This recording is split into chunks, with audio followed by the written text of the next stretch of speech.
The man inserted the measuring rod into the ground, but when his colleague finished the measurement, he found that he couldn't pull the rod out. However, when he knelt down to examine the soil, he discovered blood on his hands. Just then, a pair of eyes suddenly opened on the ground, and his colleague immediately heard a scream. He quickly looked in the man's direction through the measuring device, only to find that the man was still being dragged away.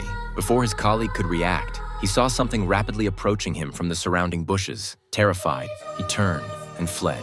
When he found a hiding spot and was about to take a break, he suddenly noticed something strange about the ground beneath his feet. He reached out to touch the ground, wanting to investigate.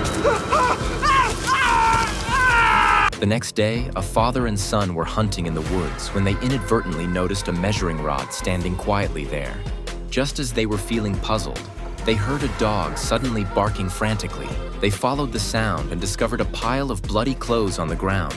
Seeing this, the man immediately realized that something was terribly wrong and quickly told his son to take the dog home, then swiftly prepared a rifle just in case. The little boy ran away with the dog, and even though he heard gunshots behind him, he continued forward without hesitation, following his father's instructions to leave the forest and immediately call the police. When the police arrived to conduct a search and rescue, they didn't find the boy's father or the surveyor, only some bloody clothes and measuring tools. What puzzled the police even more was that they found many strange footprints in the woods. That night, the little boy's mother suddenly noticed that their family dog was barking incessantly at the door. So she opened the door in confusion and went outside with the dog to check, but found nothing there.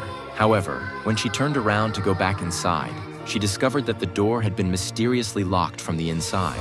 The woman then realized that something was wrong and immediately shouted for her son while frantically banging on the door. The little boy heard the banging from downstairs and quickly ran out of the bedroom to check, only to find an invisible monster with glaring red eyes charging at him from the end of the corridor. The little boy panicked and ran downstairs, bumping into Detective Jack, who had come to investigate the case, just as he was crawling out through the dog door to escape.